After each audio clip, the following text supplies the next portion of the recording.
محمد ذكره روح لأنفسنا محمد شكره فرض على الأمم يا ربي بالمصطفى بلغ مقاصدنا واغفر لنا ما مضى يا واسع الكرم محمد سيد الكونين والثقلين والفريقين من عرب ومن عجم يا ربي بالمصطفى بلغ مقاصدنا واغفر لنا ما مضى يا واسع الكرم اللهم صل وسلم وبارك عليه وعلى آله.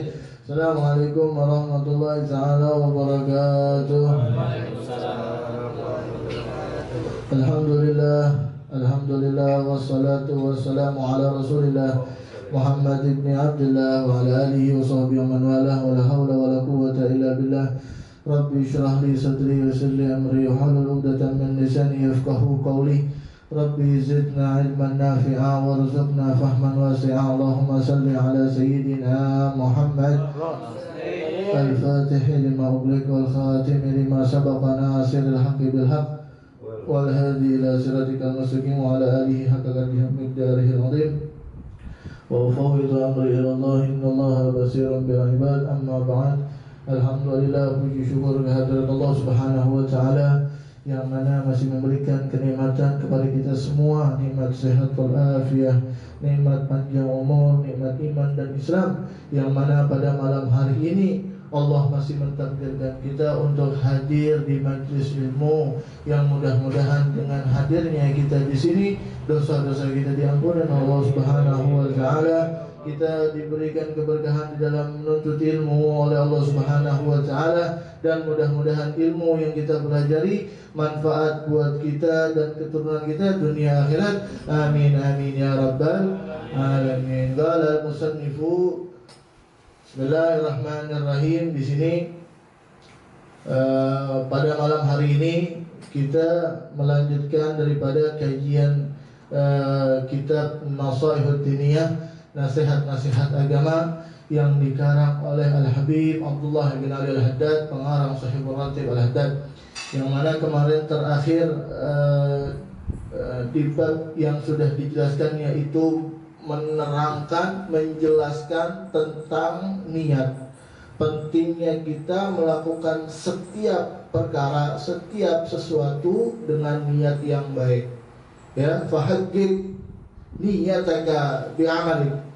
Ya, maka buktikanlah, ya, fahaqqiq qauluka bi'amalik, maka buktikanlah ucapanmu dengan pekerjaanmu, dengan kelakuanmu. Jangan cuma pandai berbicara tapi tidak beramal, tidak menolong, tidak melakukan. Ya, kita ini butuh bukti bukan janji, betul kan? Jadi kita butuh bukti bukan janji. Dijanji lah nggak ada bukti-buktiin, berapaan, benar kan? Kagak jadi. Iya begitu. Ya, pentingnya niat ketika kita ingin melakukan setiap perkara apapun. Ya, makan kayak kemarin sudah dijelaskan. Ya, kemarin sudah dijelaskan kayak makan hukumnya apa? Makan itu hukumnya mubah. Boleh-boleh aja makannya. Boleh-boleh aja ente mau makan, boleh, enggak juga boleh. Tapi kalau makannya ente niatkan untuk biar makin kuat ibadah, biar bisa bangun malam, ataupun wah saya makan nih biar saya kuat jalan ke majlis taklim, maka makannya kalian itu menjadi pahala. Bukan cuma mubah aja, itu bahkan menjadi pahala nanti buat kalian semua. Cik, mati. Kayak begitu. Makan diniatkan untuk ibadah, maka akan mendapatkan pahala, ya, bernilai di sisi Allah Subhanahu wa taala. Begitu juga sebaliknya.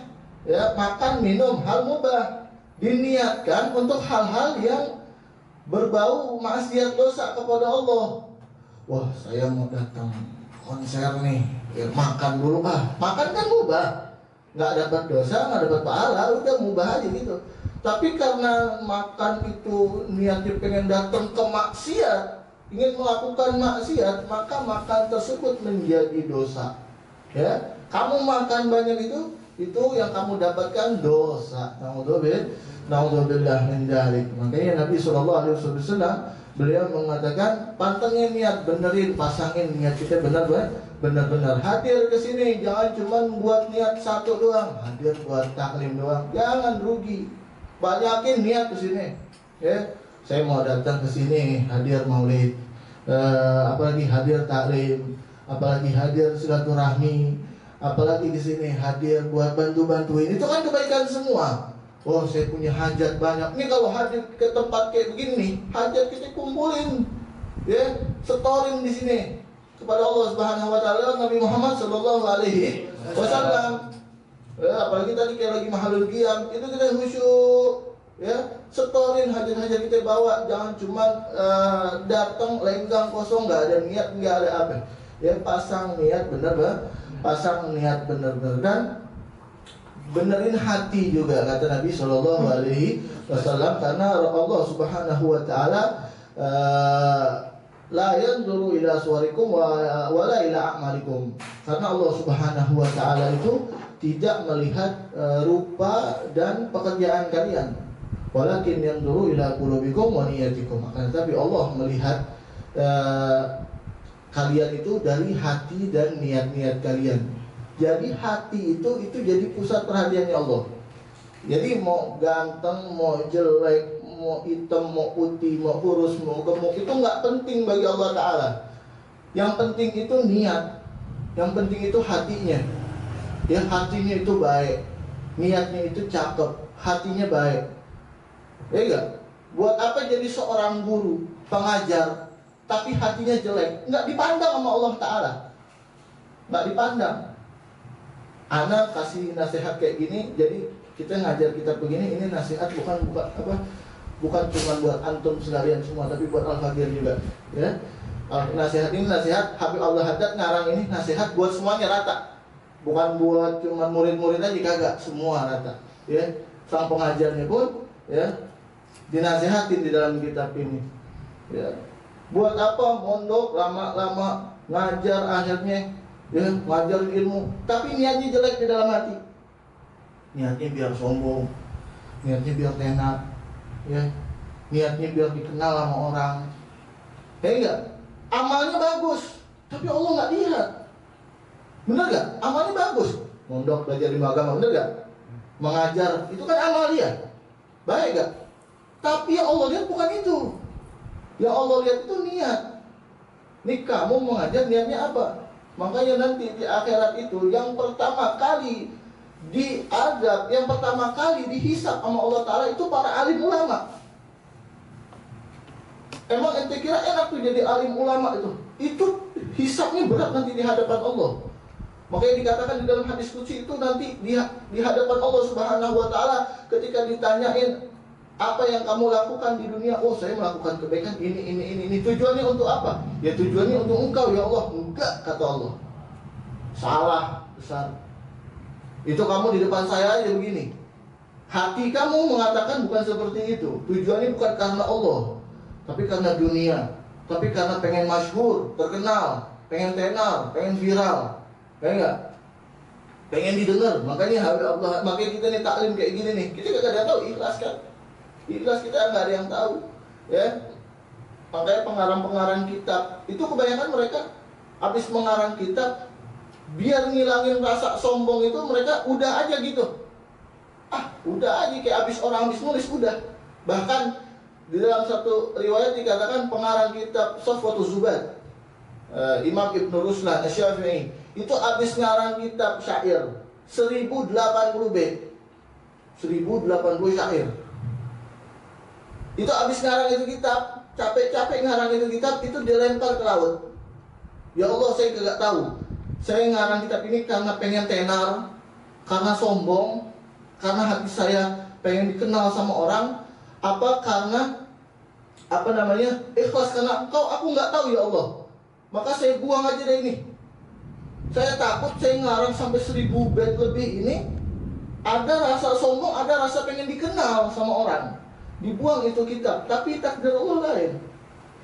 Ya enggak? Kata Imam Ibn Ruslan, kalau seandainya emang benar-benar ini yang terbaik, ya, kalau emang kitab ini baik dan saya tulus ikhlas karena engkau, nggak bakalan hancur ini kitab. Dia lempar itu kitab ke laut. Kalau logikanya buku kita lempar ke laut, habis. Ya enggak? Apalagi zaman dulu kertas yang nulisnya langsung pakai tinta. Ya enggak? Ceburin ke air, habis sudah, luntur. Diceburin itu kitab ke dalam lautan. Itu kitab diceburin ke dalam lautan, nggak lama nimbul lagi. Kitab Sofatul Zubat, karangan Imam Ibn Ruslan dan Syafi'i. Itu nimbul lagi, nggak basah, nggak apa, nggak ada yang hilang tulisannya, nggak ada yang kehapus, masih utuh, masih bersih. Itu tandanya Allah ridho. Ya, itu tandanya dia mengarang kitab tersebut, Allah ridho terhadap dia, dan tandanya orang tersebut bukan pengen tenar, bukan pengen dikenal orang, tapi ikhlas karena Allah Subhanahu wa ta'ala. Makanya pentingnya pasang niat yang benar itu kayak gitu. Kita ikhlas kagak tahu kita ikhlas sampai kagak, tapi kita berusaha minta sama Allah, ya enggak? Kita berusaha minta sama Allah, minta sama Allah, ya Allah bantu saya, ya Allah bantu biar bisa redo, biar bisa ikhlas dalam urusan apa aja. Ya urusan apa? Urusan untuk ilmu, urusan kerjaan, urusan akhirat, urusan dunia, ikhlas karena Allah Subhanahu wa ta'ala. Benerin niat, karena benerin hati dan bener niat. Karena kalau hati ini sudah benar, semua anggota badan akan benar, kata Nabi Sallallahu alaihi wasallam. Wa iza fasada sairul jasad. Kalau nih gumpalan daging ini rusak nih, maksudnya hati rusak nih, rusak semuanya. Ya, hati kalau udah baik, semua pasti baik. Orang kalau hatinya baik, itu tangannya bakal berbuat baik. Kakinya akan melangkah ke tempat yang baik.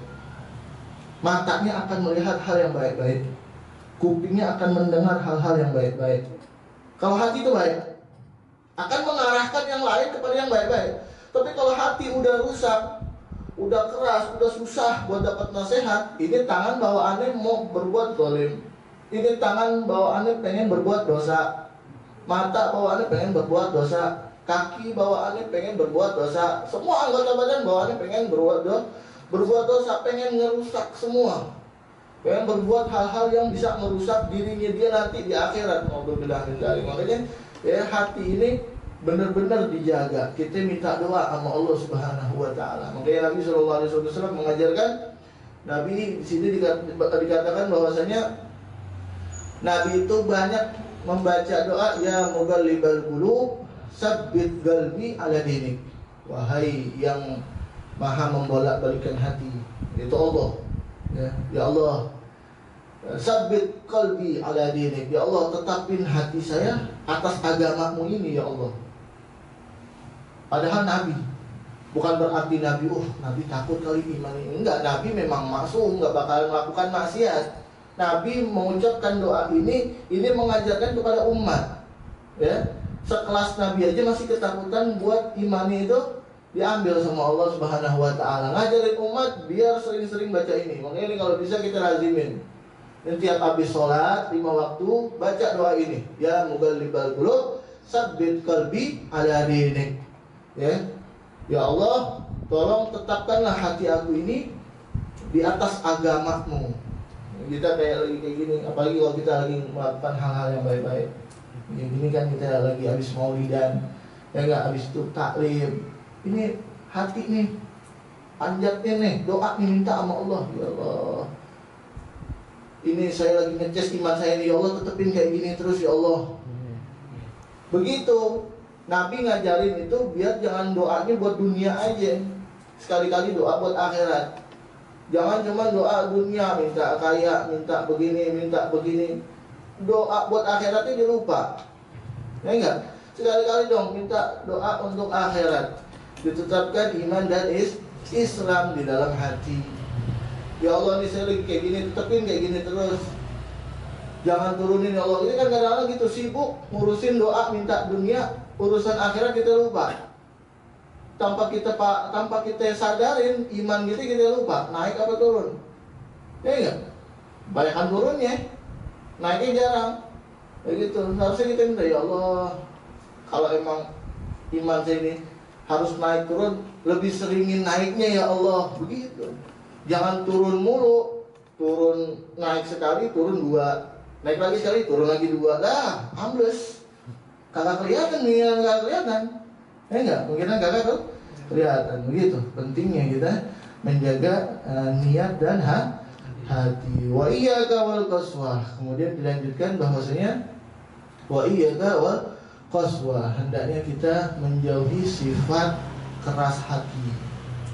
Kata Habib Abdullah Haddad, hendaknya kita hindari itu yang namanya keras hati, hati keras.